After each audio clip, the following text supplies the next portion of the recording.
No one believed Gwyllyn Ford until he satisfied every doubt on screen. In 1958, Gwyllyn Ford was the biggest movie star on the planet. #1 at the box office. Bigger than John Wayne, bigger than Jimmy Stewart. He'd made over 100 films spanning noir, westerns, comedy, and war pictures. He could draw a revolver and fire in 4/10 of a second, faster than any actor in Hollywood history.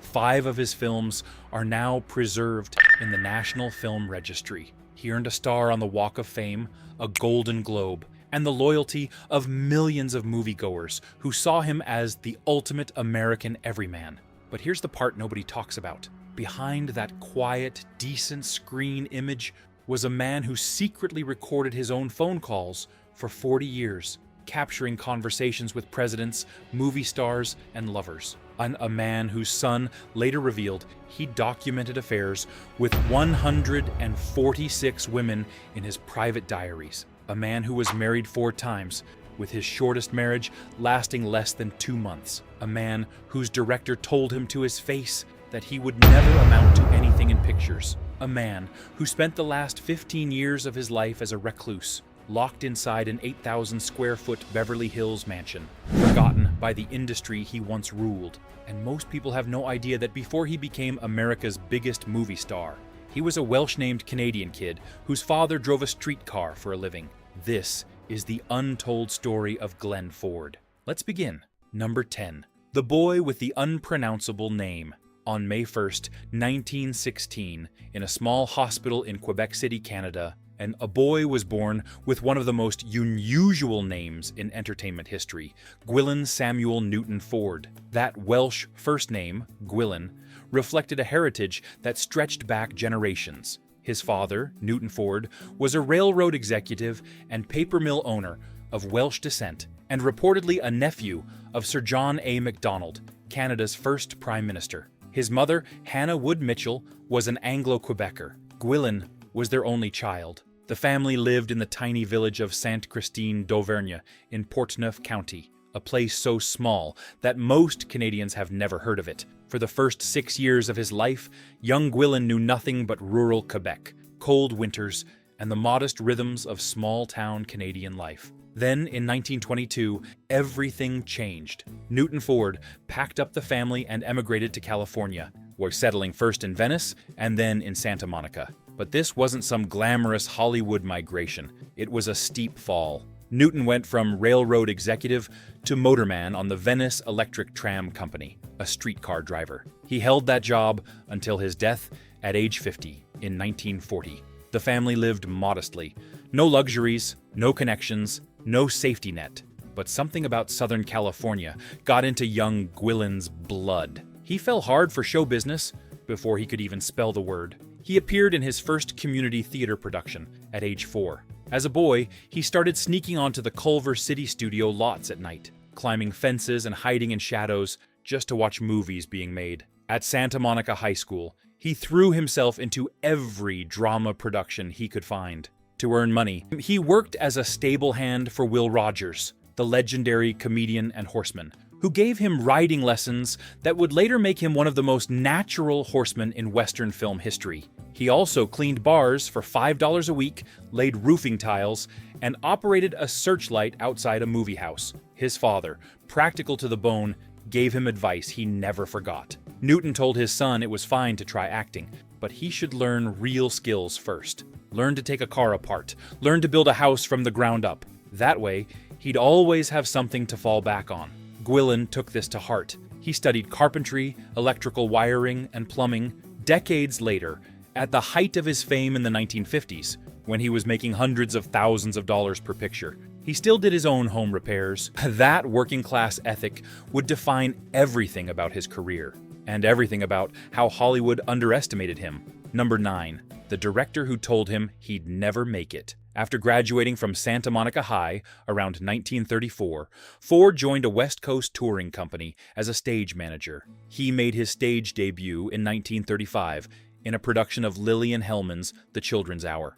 When he wasn't performing, he was building the sets. He toured in Golden Boy and worked as Tallulah Bankhead's stage manager in New York. He scraped by through the late 1930s, doing whatever theater work he could find. His first real shot at Hollywood ended in humiliation. In 1937, he did an unsuccessful screen test with 20th Century Fox. Nothing came of it. He managed to land only a tiny and forgettable part in a Paramount musical short, the kind of role that doesn't even get a credit. Then, in 1939, talent scout Tom Moore got him the lead in Heaven with a Barbed Wire Fence, a low-budget Fox film written by Dalton Trumbo. It should have been his launching pad.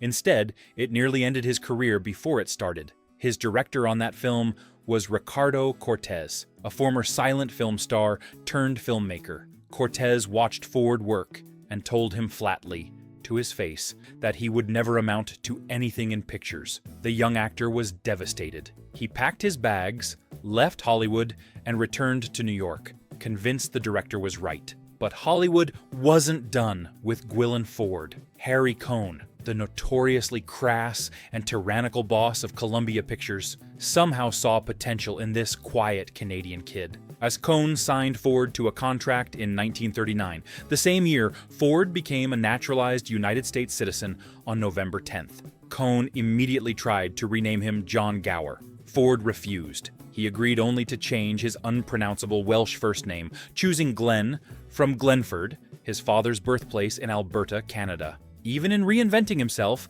he kept the family connection alive. Cohn put his new contract player through the B-movie mill. My Son is Guilty, Convicted Woman, Men Without Souls, Babies for Sale. These were bottom-of-the-barrel pictures, the kind studios churned out to fill double bills. But Cohn had a strategy. He was building a homegrown stable of stars at Columbia: Ford, Rita Hayworth, William Holden, and Rosalind Russell, rather than borrowing talent from rival studios. But Cohn deliberately pitted Ford and Holden against each other for roles, hoping the rivalry would keep them hungry and compliant. Instead, the two became lifelong best friends. Ford later recalled that they both stuffed paper in their shoes to appear taller than the other until neither of them could walk. So they said the hell with it and laughed about it for the next 40 years. Ford's critical breakthrough came with So Ends Our Night in 1941, a drama about refugees fleeing Nazi Europe. The New York Times critic wrote that Ford drew more substance and appealing simplicity from his role than anyone else in the cast. President Franklin D. Roosevelt personally screened the film at the White House and invited the 25-year-old actor to his annual birthday ball. The boy with the unpronounceable name was no longer invisible, but the biggest transformation of his life was about to begin. Number 8. The Marine who called himself a stamp collector. On December 13th, 1942, while still filming Destroyer with Edward G. Robinson, Glenn Ford did something impulsive. He walked into a Marine Corps recruiting office and volunteered for the United States Marine Corps Reserve. Columbia Pictures had to beg the Marines for 4 extra weeks to finish the picture.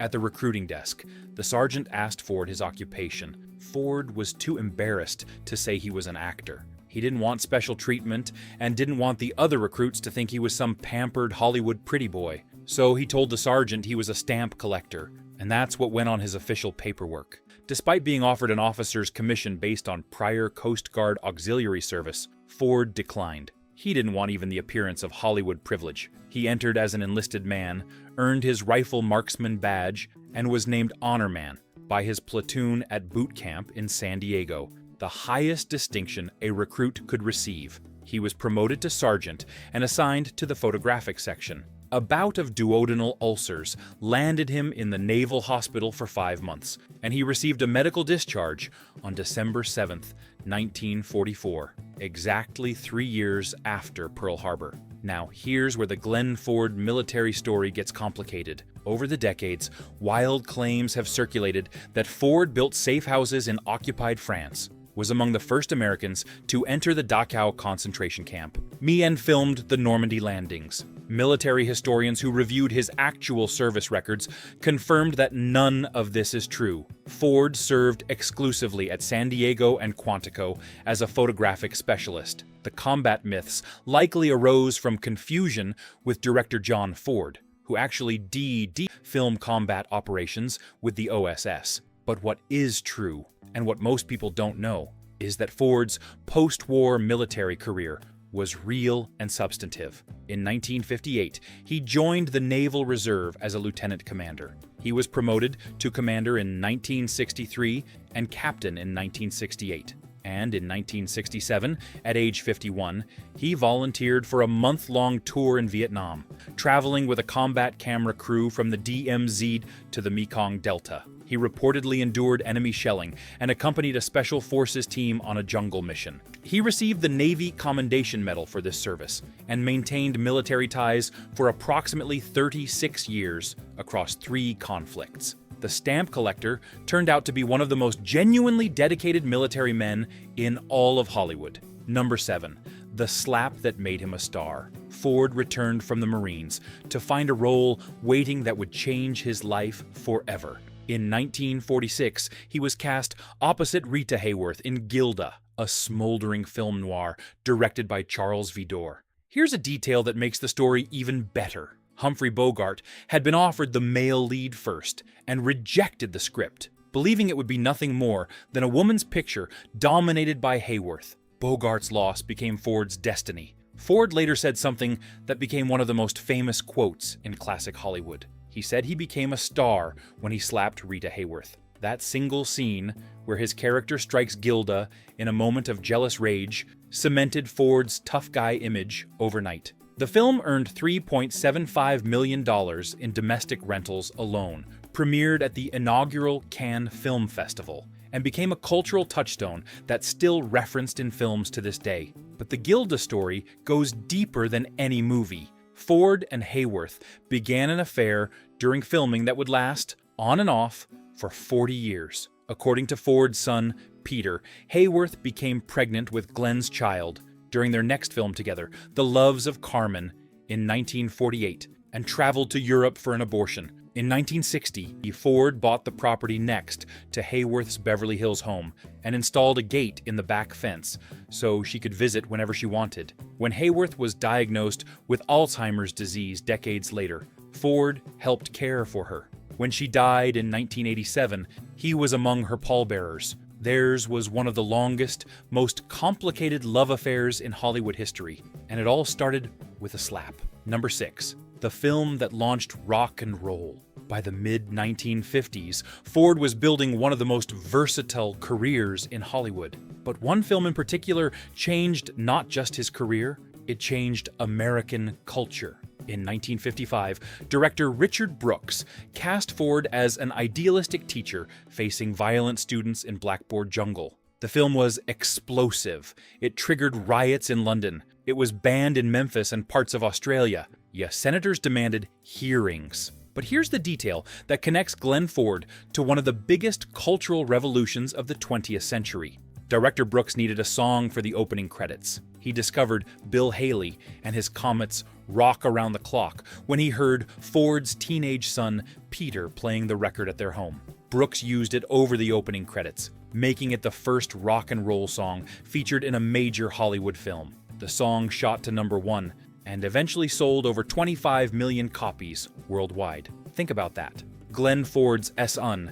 accidentally introduced rock and roll to the movies. The film grossed $8.2 million worldwide and proved that Ford could carry a controversial social drama just as convincingly as he could carry a 6-shooter. Was number 5, the fastest gun in Hollywood. If there was one skill that set Glenn Ford apart from every other Western actor in Hollywood, it was his hands. Ford could draw a revolver from a holster and fire in 0.4 of a second. That's faster than John Wayne, faster than James Arness, faster than virtually any actor who ever strapped on a gun belt. His coach was Rod Redwing, a legendary fast-draw artist who trained dozens of Hollywood cowboys. And Redwing considered Ford his finest student. Combined with the horsemanship he'd learned from Will Rogers as a teenager, Ford brought an authenticity to Westerns that few actors could match. He appeared in 55 Westerns over his career, more than enough to fill a lifetime of Saturday matinees. His masterpiece in the genre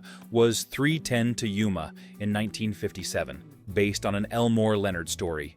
Ford was originally offered the hero's role. He turned it down. Instead, he insisted on playing the villain, Ben Wade, a charming, psychologically complex outlaw who dominates every scene, despite spending much of the film handcuffed to a bed. Ford considered it his favorite Western. The film was so good, it was remade 50 years later with Russell Crowe. In 1956, he starred in The Fastest Gun Alive, a title that could have been his autobiography. Number 4. The year he ruled Hollywood. In 1958, the Quigley Publishing Company released its annual poll of theater exhibitors, the industry's gold standard for measuring star power, and the name at the very top was Glenn Ford. Number 1. The biggest box office draw in the United States of America. That year alone, 4 Glenn Ford films hit theaters: Cowboy, The Sheepman, Imitation General, and Torpedo Run, all commercial hits. He remained in the top 25 box office stars for 10 consecutive years, from 1955 to 1964. His range was staggering: film noir, westerns, comedy, war pictures, social dramas. No other star of his era moved so fluidly between genres. He won a Golden Globe for Best Actor in a comedy for Pocketful of Miracles in 1962. He earned a BAFTA nomination for The Sheepman. He received a star on the Hollywood Walk of Fame in 1960 and was inducted into the Western Performers Hall of Fame in 1978, sharing the rare Golden Spur Award with only John Wayne. An asteroid, 3852 Glenford, was named in his honor. And yet, despite all of this, Glenn Ford was never nominated for an Academy Award. Not once. Not for Gilda. Not for The Big Heat. Not for 3:10 to Yuma. Not for anything. It remains one of the most glaring omissions in Oscar history. A man with 222 screen credits and not a single nomination to show for it. Number 3. The Secret Recordings and 146 Affairs. On screen, Glenn Ford projected quiet decency, the reliable husband, the honest lawman, the good man. Off-screen, he was someone else entirely. His son Peter captured the truth bluntly. He said the image of his dad was that he was like Jimmy Stewart, an everyman. He was that on film. He wasn't that in private life. Ford married 4 times. His first wife was Eleanor Powell, the legendary dancer whom Fred Astaire himself called the best dancer in history, male or female. Eleanor retired from MGM stardom to raise their son Peter, born in 1945. The marriage lasted 16 years, but Ford's serial infidelity poisoned it from the beginning. Here's the detail that sounds like it belongs in a spy thriller. Ford installed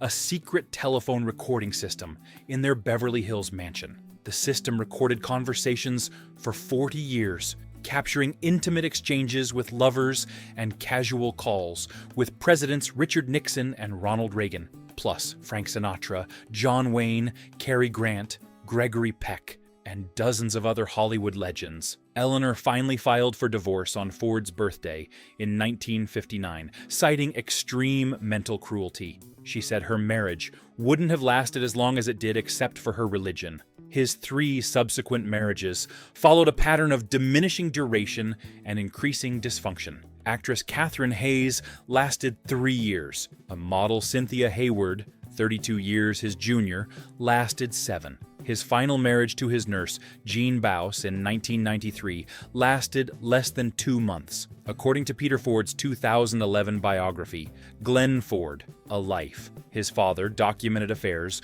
with 146 women in his personal diaries. The list reads like a Hollywood casting directory: Rita Hayworth, Marilyn Monroe, Judy Garland, Joan Crawford, Barbara Stanwyck, Jean Tierney, Brigitte Bardot, Debbie Reynolds, and Angie Dickinson, among many others. The gap between the screen image and the real man could not have been wider. Number 2. The death of his best friend. Of all the relationships in Glenn Ford's life, perhaps none mattered more than his friendship with William Holden. They'd been bonded since the early 1940s, when Harry Cohn tried to make them rivals at Columbia. Instead, they became brothers in every way that mattered. In 1981, Holden came to visit Ford and brought with him the cape from his breakout role in Golden Boy. He told Ford it was something very special to him, that they had been through a lot together, that Ford was his very best friend. They made plans for a reunion film together. It was going to be their comeback.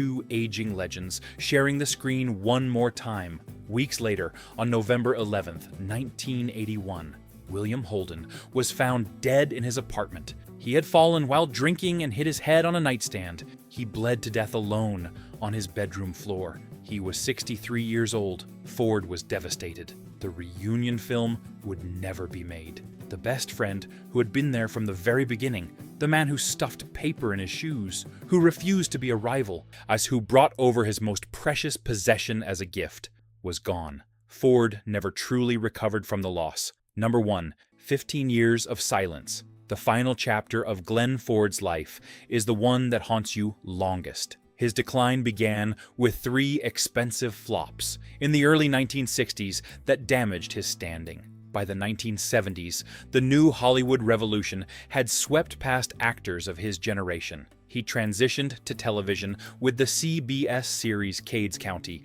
and took smaller film roles, including a memorable turn as Pa Kent in Superman in 1978.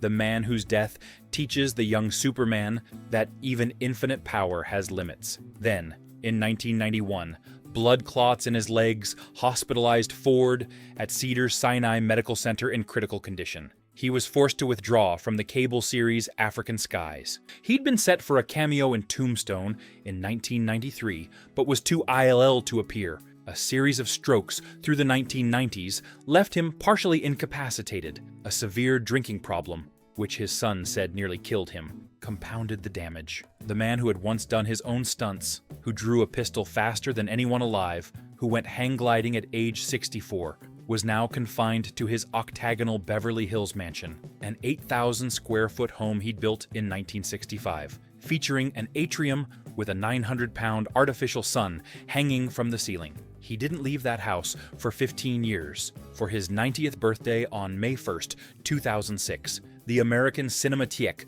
organized a tribute gala at Grauman's Egyptian Theater. It was supposed to be Ford's triumphant return to public life. Martin Landau, Shirley Jones, Jamie Farr, and Debbie Reynolds all showed up to honor him. Ford was too ill to attend. He had recorded a video message the week before, which was screened for the audience. It was the last time most of them saw his face. On the afternoon of August 30th, 2006, exactly 4 months after that birthday, Beverly Hills police were dispatched to Ford's home at approximately 4 p.m. Paramedics found him dead inside, natural causes, age 90. His son Peter and Peter's wife Linda, who had moved in 12 years earlier to care for him, were nearby. He was interred at Woodlawn Cemetery in Santa Monica, the same California beach town where a 6-year-old Welsh-Canadian boy had once sneaked onto studio lots at night, dreaming of a life in pictures. A cenotaph stands beside his parents' graves in Portneuf, Quebec, connecting him in death to the tiny village where his story began. Let's do a quick recap. Glenn Ford was born Gwyllyn Samuel Newton Ford in rural Quebec, Canada, in 1916. His family emigrated to California when he was 6. His father went from railroad executive to streetcar driver. Young Glenn worked as a stable hand for Will Rogers, cleaned bars for $5 a week, and sneaked onto studio lots at night. His first director told him he'd never make it. Harry Cohn signed him to Columbia Pictures and put him through B-movies until Gilda made him a star in 1946. He served in the Marines during World War II, calling himself a stamp collector at the recruiting office. He later served in Vietnam at age 51 and earned the Navy Commendation Medal. He could draw and fire a revolver in 0.4 of a second. He was named the #1 box office star in America in 1958. He appeared in 222 productions over 5 decades. 5 of his films are preserved in the National Film Registry. He was never once nominated for an Academy Award. He secretly recorded his phone calls for 40 years. His son revealed he had 146 documented affairs. He married 4 times. He lost his best friend, William Holden, in 1981. He spent the last 15 years of his life as a recluse, and he died on August 30th, 2006, at age 90, in the Beverly Hills mansion he hadn't left in over a decade. Sidney Poitier once said of Glenn Ford that he had those magical qualities that are intangible but are quite impactful on the screen, that he was a movie star, He was also, as his own son concluded, one of the greatest actors and one of the most under-acknowledged ones. A man whose 222 roles earned him a permanent place in film history, even as the real Glenn Ford remained hidden behind the characters he played. If you made it this far, it means you're one of the few people who truly appreciate the legends of classic Hollywood.